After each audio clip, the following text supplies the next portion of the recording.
Hola a todos y todas, bienvenidos a una nueva cápsula en nuestro curso de Fisiología Humana. En esta oportunidad, ¿cierto? Ya en la unidad de Fisiología Endocrina, esta cápsula conversaremos algunos aspectos relevantes de las generalidades del sistema endocrino, en particular lo que tiene que ver con las hormonas.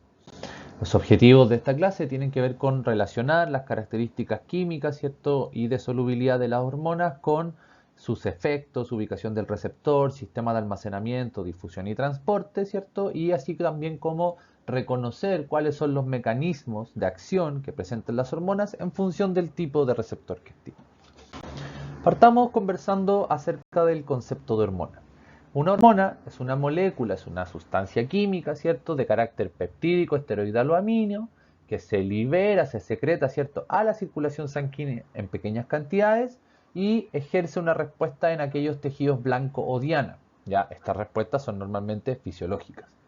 El origen de estas moléculas denominadas hormonas es a través de un proceso de síntesis y secreción en una célula endocrina que normalmente están estructuradas en un conjunto de estas células, ¿cierto? Lo que se denomina una glándula endocrina. En relación a lo que veníamos conversando del rol de las neuronas en el sistema nervioso, es importante destacar que las neuronas pueden producir hormonas, ¿cierto? Y cumplen con la misma lógica de que la molécula se produce dentro de una neurona y es liberada al torrente sanguíneo para ejercer el efecto en una determinada célula. En algunos textos de bibliografía, ¿cierto? Estas moléculas, al ser liberadas por una neurona, se conocen con el nombre de neurohormona. Toda comunicación endocrina va a requerir de por lo menos tres procesos fundamentales. Por una parte, que encontremos una célula que sea capaz de producir y secretar lo que hemos denominado hormona.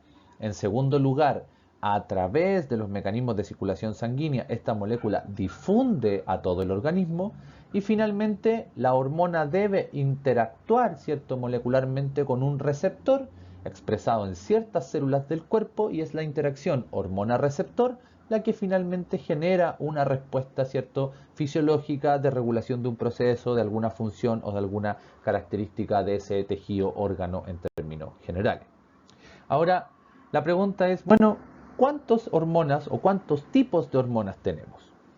En general, a partir de sus características químicas, podemos clasificar las hormonas tradicionales del sistema endocrino humano en tres grandes grupos: las peptídicas o proteicas, las esteroidales y las aminas. En general, la principal diferencia entre estos tres grupos, ¿cierto?, es que difieren en la vía biosintética. Por una parte, todas aquellas que son proteínas, ¿cierto?, o de origen proteico, sufren el mismo proceso de síntesis de cualquier otra proteína que ustedes conozcan dentro del cuerpo. A diferencia de las esteroidales, cuya función particular, ¿cierto?, de síntesis está basado en usar la molécula de colesterol como precursor, y también por el lado de las hormonas amínicas, lo que ocurre es que utilizan el aminoácido tirosina como precursor para, a través de acción de la enzima, generar los productos finales que llamamos hormonas amínicas.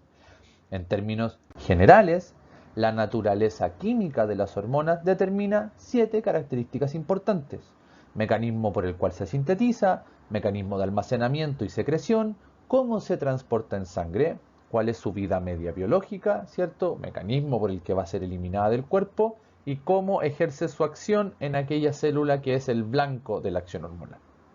Revisemos un poco más en detalle características de estos tres grandes grupos de clasificación de las hormonas. En el caso de aquellas hormonas peptídicas o proteicas, efectivamente están conformadas por aminoácidos. Algunas pueden contener bajo número de aminoácidos, como por ejemplo algunas hormonas que son solo 3 aminoácidos, ¿cierto?, toda la estructura, y otras son mucho más complejas, ¿cierto?, con cadena, estructuras secundarias, ¿cierto?, y pueden contener hasta 200 aminoácidos, por ejemplo. En general, todas las hormonas peptídicas se clasifican como hidrosolubles, ¿cierto?, es decir, no pueden atravesar membranas biológicas, con lo cual su mecanismo de almacenamiento es en vesículas, ¿ya? Y se liberan, por lo tanto, a través de mecanismos de exocitosis convencionales, ¿ya? En general, son de tiempo de vida media corto, por lo tanto, se mantienen en una tasa de secreción mayor para regular los procesos del cuerpo y tienen algunas pequeñas modificaciones entre que son producidas y son liberadas que vamos a revisar a continuación. En términos generales, el mecanismo por el cual se sintetizan las hormonas peptídicas es exactamente el mismo de la síntesis de proteínas, es decir, depende de la expresión de un gen. Es decir, toda célula que sintetiza hormonas de la familia de los péptidos, ¿cierto?, de las hormonas peptídicas, tiene la información para esa hormona contenida en su DNA.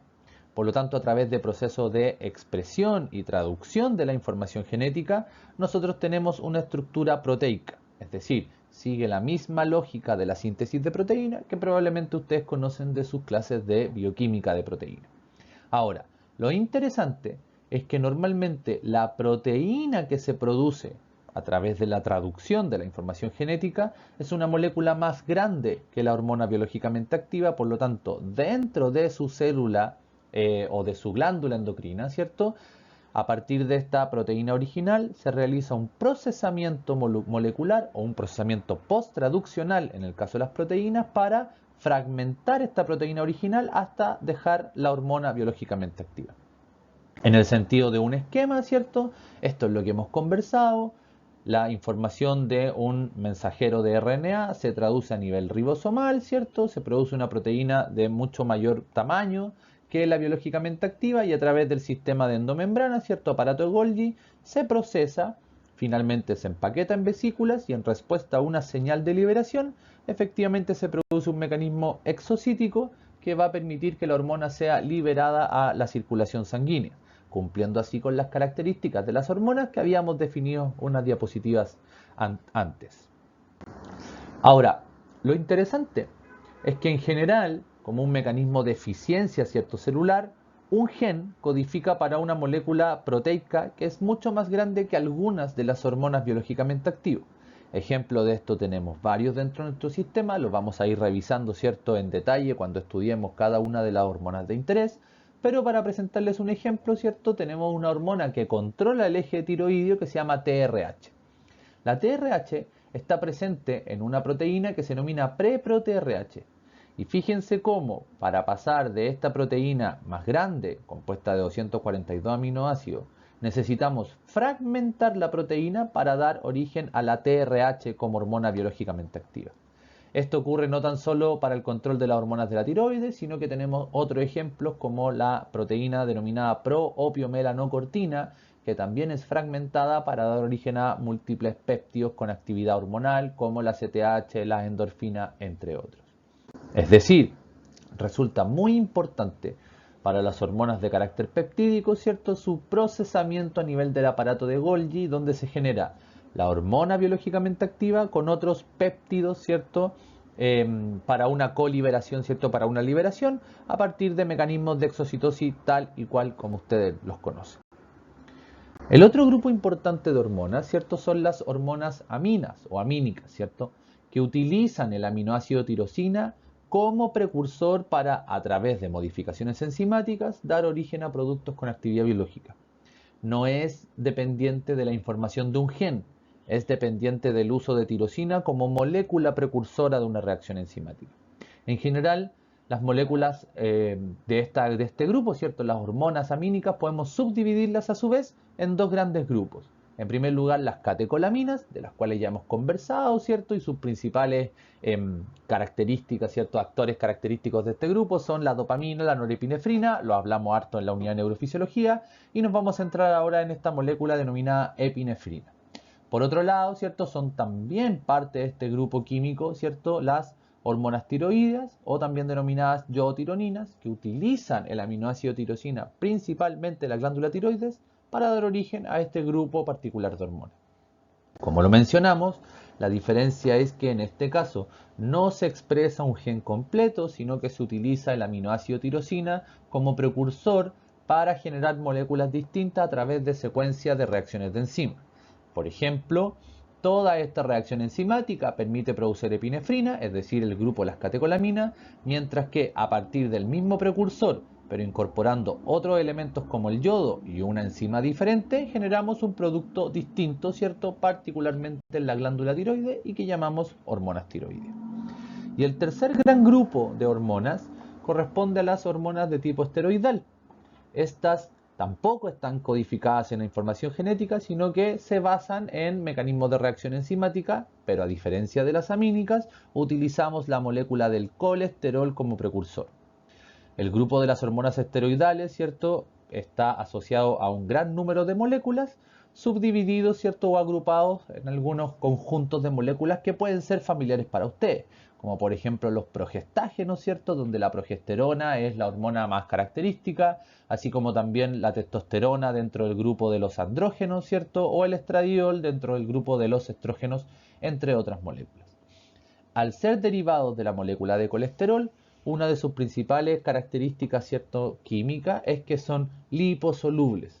Por lo tanto, no se pueden almacenar en vesículas, sino que se sintetizan y se van liberando contra demanda, como se llama. Ya, dado que en el fondo, por su naturaleza lipídica, si nosotros las envolvemos en una membrana o en una vesícula, estas moléculas podrían difundir hacia afuera de esa vesícula y por lo tanto no es un mecanismo útil de almacenamiento. Una característica interesante de la síntesis de las hormonas esteroidales es que en primer lugar está directamente asociado con las rutas bioquímicas de control de los lípidos, particularmente el rol de la partícula LDL, permitiendo, entre comillas, entregar moléculas de colesterol a aquellas células que lo necesitan para la síntesis de esta hormona, y que además, una vez liberada una hormona esteroidal, esta puede sufrir mecanismos de conversión periférica, es decir, una hormona secretada por una célula determinada puede transformarse a otra molécula o a otra hormona diferente en otra célula dentro del cuerpo. Eso es lo que conocemos como la conversión periférica de hormonas esteroidales. En resumen, tenemos tres grandes grupos de hormonas, ¿cierto? Uno preferentemente liposoluble, como las hormonas esteroidales, y otro preferentemente, ¿cierto?, lipofílico o que están asociados a estas grandes estructuras como las peptídicas, ¿cierto?, o el grupo de las amínicas.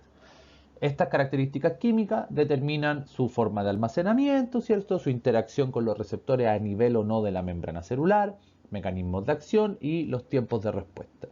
En general, las hormonas esteroidales se demoran más en ejercer un efecto, ¿cierto? Tienen un plazo de respuesta superior, mientras que aquellas hormonas peptídicas o las catecolaminas generan tiempos de respuesta más bajos.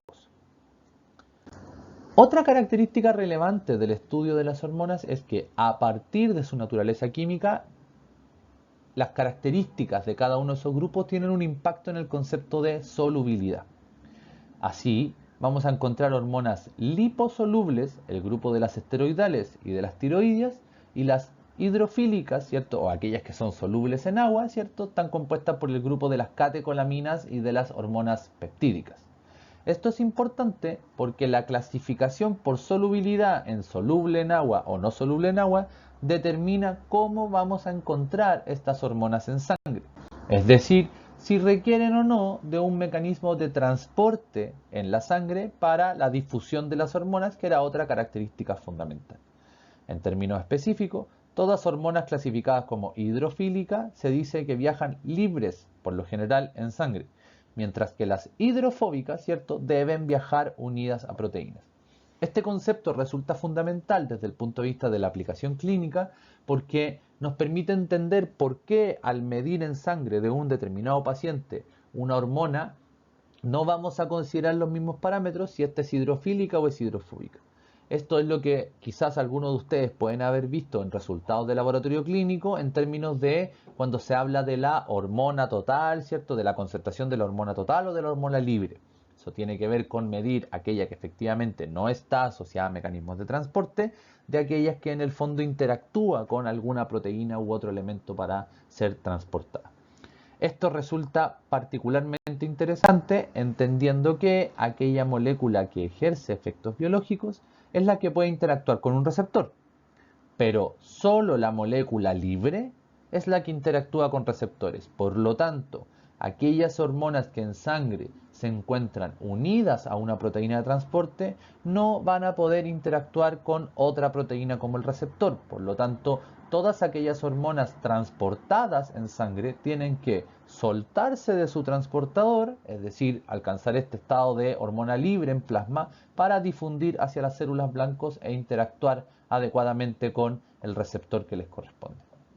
También desde el punto de vista clínico, ¿cierto?, tenemos hemos logrado identificar, ¿cierto? Hoy en día se conocen diferentes tipos de proteínas que ejercen este rol de transporte. Algunas son específicas para ciertas hormonas o familias de hormonas, que por lo tanto podrían ser útiles en la medición o en la exploración de alguna hipótesis diagnóstica que tenga que ver con las endocrinopatías, mientras que también en sangre existen proteínas que son de transporte pero bien generales, es decir, no están asociadas a una hormona propiamente tal, como es el caso de la albúmina. Una vez que hemos visto las características de síntesis y difusión en sangre de las hormonas, hablemos un poco de sus mecanismos de acción. Recordemos que para que una hormona ejerza sus efectos biológicos, ésta debe interactuar con un receptor específico para esa hormona en la célula denominada blanco. Este mecanismo de interacción de las hormonas con su receptor está de nuevo directamente ligado a su naturaleza química. Por una parte, aquellas hormonas lipofílicas, como pueden hacer difusión simple, van a encontrar sus receptores de forma intracelular, mientras que aquellas hormonas que son hidrofílicas, ¿cierto? O lipofóbicas, es decir, que no pueden realizar mecanismos de difusión simple, van a encontrar su receptor expuesto en la membrana plasmática. En general, los receptores de las hormonas son específicos, ¿cierto? Por estructura, es decir, reconocen a una hormona en particular, ¿cierto? Presentan alta afinidad por la unión a su ligando, de manera que la hormona podemos secretarla en bajas cantidades y asegurar igualmente una interacción con su receptor. Se saturan, son reversibles y en general representan lo que se conoce como paralelismo con eventos fisiológicos, es decir, dos receptores distintos pueden estar involucrados en un mismo proceso o en un mismo efecto en términos generales. Desde el punto de vista del mecanismo de acción ya de las hormonas, esta imagen un poco resume lo que hemos conversado hasta este punto. Fíjense que aquellas moléculas que son de origen peptídico, como se muestra en este ejemplo el IGF-1 o la LH, se unen a receptores de membrana. Cada receptor puede tener un mecanismo para transducir esa información, para interiorizar esa información que pueden ser molecularmente distintos. Por un lado, aquellos que son asociados a actividad enzimática del receptor y otros que son acoplados a un sistema de transducción de señales de proteína G y segundos mensajeros. Por el contrario, una hormona liposoluble, como la progesterona, va a alcanzar su receptor a través de mecanismos de difusión simple, ¿cierto?, al interior de la célula. En cualquiera de estos casos, las respuestas normalmente de las hormonas en su célula blanco es regular un proceso de expresión genética para mediar la respuesta a algún fenómeno biológico. Por lo tanto, para observar la respuesta de una determinada hormona, necesitamos en algunos pasos previos, primero, observar que la hormona interactúe con su receptor y según las características del receptor veremos una serie de procesos moleculares en la célula que nos van a dar origen a la respuesta biológica y fisiológica que nosotros esperamos. Dado que esto puede ser un poco complejo de entender o recordar, veamos un poco más en detalle cuáles son los mecanismos de acción de los principales receptores de hormonas. Por una parte, tenemos los receptores intracelulares, ubicados en el citoplasma o en el núcleo de la célula, que son activados preferentemente por hormonas hidrofóbicas. En este caso, la principal mecanismo de acción del receptor es actuar como un factor de transcripción, es decir, el complejo hormona unido al receptor regula la expresión de determinados programas génicos en su célula blanco, ¿ya? Tienen efectos lentos, pero la duración del efecto es prolongado, ya que involucran cambios tanto en la transcripción génica como en la síntesis de proteínas de la célula. Por el contrario, aquellas hormonas que son hidrofílicas van a generar un mecanismo de respuesta distinto. En el caso de la hidrofóbica, ¿cierto? Cuando hablamos de que la característica esteroidal, ¿cierto?, o liposoluble permitía la difusión, nos va a permitir precisar la ubicación del receptor en dos compartimentos celulares. Toda hormona hidrofóbica puede tener su receptor ya sea a nivel citoplasmático o directamente al interior del núcleo. En el caso de aquellas hormonas cuyo receptor esté a nivel del citoplasma, el complejo hormona-receptor migra hacia el interior del núcleo para cumplir con su rol de regulador de la expresión de genes, ¿cierto?, de la transcripción génica. Ahora, en algunos casos puntuales también se ha observado que hormonas preferentemente esteroidales tienen receptores de membrana, pero este efecto es muy poco frecuente, por lo tanto se cumple la regla general, ¿cierto? Que es la que yo les pido que manejen, de que toda hormona hidrofóbica encuentra su receptor a nivel citoplasmático, principalmente las esteroidales, ¿cierto? Y también a nivel nuclear, como en el caso de las hormonas tiroideas.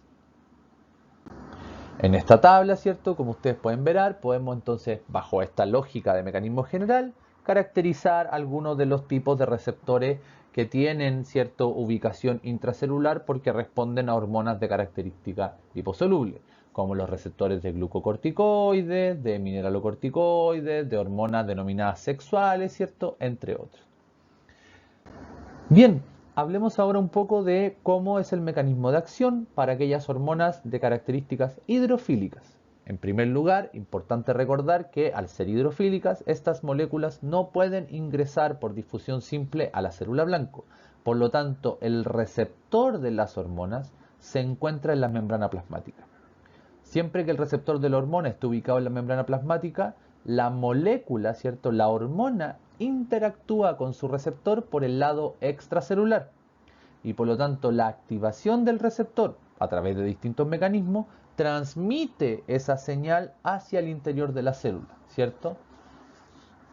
En términos generales, estas son respuestas rápidas que se amplifican a través de una cascada de transducción de señales y su duración es más bien breve, ¿ya? Usualmente involucra un segundo mensaje y una serie de reacciones enzimáticas como fosforilaciones, dado que el primer mensaje o el mensaje original, que es la hormona, no puede ingresar a la célula. Y en general tenemos dos grandes tipos de mecanismos que son los receptores de actividad enzimática tirosina quinasa y los receptores acoplados a proteína G. Hablando de los receptores acoplados a proteína G, ¿cierto? Recuerden que la proteína G es una proteína heterotrimérica, ¿cierto? Donde la subunidad alfa de la proteína G normalmente termina activando una enzima que genera un segundo mensajero. Este mecanismo de respuesta está asociado al subtipo de proteína G, de los cuales probablemente ustedes han escuchado tres en términos generales: la G alfa S, la G alfa I y la G alfa Q. En el caso de la G alfa S, que es de estimulación, y la G alfa I, que es de inhibición, su mecanismo de transducción de señal está basado en la activación, ¿cierto?, de una enzima adenilato ciclasa y la generación de AMP cíclico como segundo mensajero. En el caso de los receptores acoplados a proteína G del tipo Q, ¿cierto?, esta proteína G activa una enzima denominada fosfolipasa C para crear segundos mensajeros como el diacilglicerol y principalmente el calcio. Obviamente tanto AMP cíclico, calcio como diacilglicerol a su vez activan otras enzimas para generar esta denominada cascada de la transducción de señal que ocurre intracelularmente en respuesta a la interacción de una hormona con su receptor de membrana, ¿sí? Ahora bien, aquellas hormonas hidrofílicas también pueden utilizar otro tipo de receptores para mediar su respuesta. Este otro tipo de receptores son los denominados receptores con actividad enzimática, donde el más común es el receptor tirosina quinasa. En este caso puntual, la interacción de la molécula ligando por extracelular con su receptor activa un dominio enzimático que es parte de la estructura del receptor y que está hacia intracelular. En general, estos receptores tienen una actividad quinasa, es decir, son capaces de fosforilar sus dominios intracelulares y este aumento del grado de fosforilación determina la actividad de otras respuestas, ¿cierto?, de otras proteínas que generan respuesta, como por ejemplo otras enzimas, ¿cierto?, y otros elementos intracelulares para efectivamente lograr transmitir la señal que la hormona lleva hacia esa célula. Y así como a la fecha tenemos identificados varios receptores de hormonas liposolubles, también podemos crear una lista con algunos de los receptores característicos de las hormonas hidrosolubles. Conocer las características de los receptores y sus mecanismos de acción tiene también variadas aplicaciones clínicas, como por ejemplo, cómo yo administro una molécula, ¿cierto?, cuando yo quiero, por un tratamiento de tipo farmacológico, corregir, remediar, ¿cierto?, potenciar la acción de una hormona. Por un lado, ¿cierto?, tengo que usar una molécula que se parezca por la afinidad estructural, pero también hay que estar conscientes que toda célula blanco puede ajustar su respuesta en términos de las señales. Y en general los receptores hormonales sufren dos grandes procesos. O se sensibilizan, es decir, que por diferentes fenómenos tenemos mayor expresión de receptores para esa hormona por un tiempo determinado, o se desensibilizan, es decir, cuando hay una sobreestimulación, una sobreexcitación de un determinado receptor, la célula lo que puede generar es la desensibilización, es decir, dar de baja, ocultar la señal de respuesta a través de los receptores. Esto tiene directas implicancias con muchos tratamientos farmacológicos que se dan, ¿cierto?, para evitar la producción de un fenómeno que se llama taquifilaxia, que sería la pérdida de respuesta a la acción de un determinado fármaco cuando se administra de manera errada. En general, tenemos dos grandes mecanismos.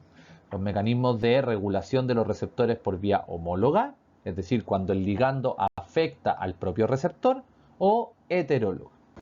Fíjense que es importante mantener regulada la concentración y la secreción de las hormonas para evitar estos fenómenos de desensibilización.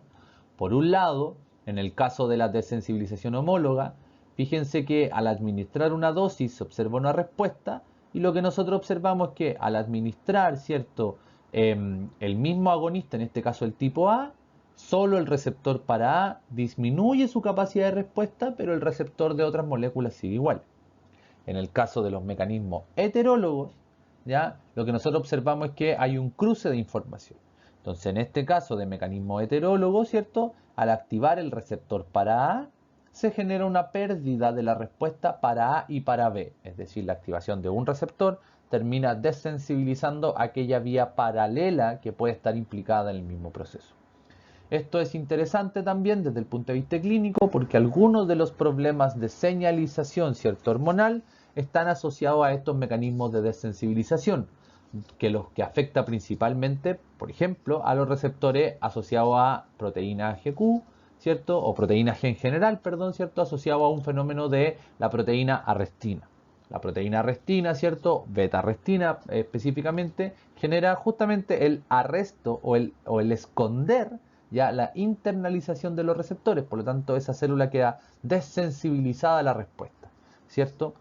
Un equivalente a este fenómeno es lo que observamos en algunos de los receptores, ¿cierto? Por ejemplo, en patologías como la diabetes, donde hay una desensibilización a la insulina, ¿cierto?, en los estadios clínicos prediabéticos.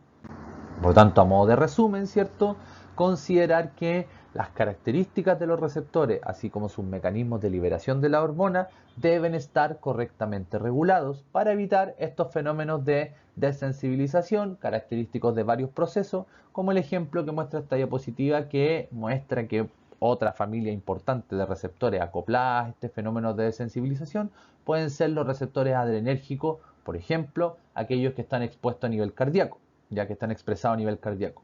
Por lo tanto, eso tiene directa implicancia en la farmacología, ¿cierto?, cardíaca. Pues bien, hasta acá hemos revisado gran parte de las características, ¿cierto?, químicas y funcionales de las distintas hormonas. Por lo tanto, la invitación es que para nuestra clase del próximo miércoles ustedes puedan generar una tabla resumen, ¿cierto?, cuyo archivo está disponible en el aula virtual de la asignatura. Si no, pueden copiar el modelo que se expresa acá y vamos a revisar cuánta de la información, ¿cierto?, de las características generales son capaces ustedes de clasificar por cada grupo de hormonas peptídicas, esteroidal, ¿cierto?, y aminas. Finalmente, como dijimos, es muy importante mantener regulada la secreción de hormona a nivel del sistema endocrino y vamos a conversar un poco más de eso.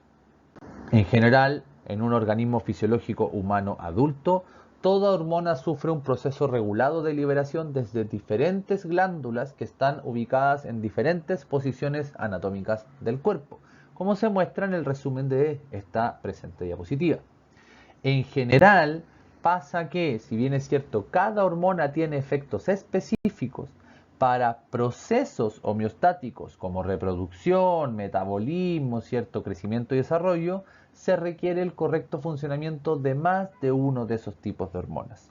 Por lo tanto, cada célula endocrina, en respuesta a diferentes tipos de estímulo, como pueden ser cambios en los iones o nutrientes, cierto neurotransmisor, una sinapsis o complejos nerviosos más importantes como los ritmos circadianos, cierto transición sueño-vigilia, o incluso en respuesta a otras hormonas, van a gatillar, ¿cierto?, la tasa de secreción o la capacidad secretora desde una célula endocrina, y esta es la molécula que va a estar implicado en una respuesta homeostática. Asimismo, el destino de las hormonas, una vez que fueron secretados, ¿cierto?, es ser eliminados del cuerpo, inactivados o activados por metabolismo y también catalizados, ¿cierto?, para otros procesos, de manera que puedan regular la respuesta que ejercen en una determinada célula. Dentro de este punto, una de las regulaciones más importantes es cómo controlo la producción y secreción de una determinada hormona. Para esto, uno puede observar circuitos de regulación, es decir, la glándula endocrina sensa el cambio de una variable fisiológica o homeostática, en respuesta a ese cambio secreta la hormona ejerce un efecto sobre alguna de sus células blanco y la corrección o el cambio en el parámetro fisiológico determina la necesidad de o frenar la secreción de hormona, conocido como retroalimentación negativa, o intencionar, ¿cierto?, aumentar o estimular la secreción de dicha hormona, lo cual es conocido como retroalimentación positiva. Dentro del estudio de las distintas hormonas, vamos a ver que estos mecanismos, principalmente de retroalimentación negativa, son bastante frecuentes en el organismo humano en condiciones fisiológicas, ¿ya? Y según el grado o el nivel que se produzca la retroalimentación, nosotros vamos a ver que hay mecanismos o circuitos de retroalimentación que son más cortos o locales, y también otros que se llaman de vuelta o de asa más larga. Es decir, un efecto o la producción de una hormona a nivel periférico podría ser una señal, ¿cierto?, que regule a nivel hipotalámico el control de esa hormona. Así como ustedes pueden ver, ¿cierto?, los mecanismos de regulación son complejos, intervienen distintos actores y distintas glándulas, pero cumplen con este mismo concepto base que tiene que ver con regular una variable, ¿cierto?, observar una variable y en respuesta al cambio de la variable permitir la secreción de una hormona. Según el efecto que ejerce esa hormona, ¿cierto?, la señal va a ser de inhibir la secreción inicial, retroalimentación negativa, o estimular esa secreción hormonal inicial, lo denominado feedback positivo. Algunas de las variables que impactan, ¿cierto?, en el control de las hormonas, de la secreción de las hormonas, tiene que ver con la fluctuación a lo largo de un día. Mucho de lo que es asociado al concepto de la regulación por ritmo circadiano. Así vamos a poder encontrar en nuestro cuerpo que hay hormonas que tienen una regulación circaoral. Es decir, cada 60 minutos más o menos podemos ver un pic en la liberación. Y algunas que son incluso, ¿cierto?, circadianas, es decir, cada 24 horas aumentan, que son aquellas hormonas más asociadas al control del sueño y la vigilia, esto de la luz y la oscuridad, ¿cierto?, en el concepto de cómo la variable lumínica puede afectar. E incluso tenemos algunas hormonas como las asociadas al ciclo menstrual que tienen una regulación circatrigintana, es decir, cambian su concentración en nuestro cuerpo aproximadamente alrededor de cada 30 días o una vez al mes, ¿cierto? Esto tiene directas implicancias con lo que acabamos de estudiar, ¿cierto?, de la capacidad sensorial o de las vías sensoriales del sistema nervioso, como lo muestra el siguiente esquema. Efectivamente, la detección de los estímulos lumínicos por los fotorreceptores tiene toda una vía visual, ¿cierto?, pero también proyecta hacia otros núcleos cerebrales como el área hipotalámica, ¿cierto?, como la hipófisis para el control de lo que es la secreción endocrina en respuesta a esto de mayor o menor cantidad de luz percibida en términos generales.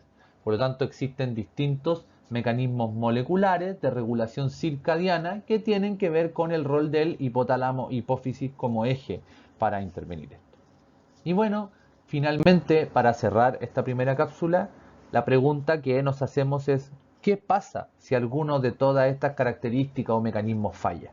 En el momento en que alguno de estos procesos falla, es que nosotros nos encontramos observando una endocrinopatía, es decir, alguna alteración patológica referido a las hormonas y su rol dentro del sistema endocrino.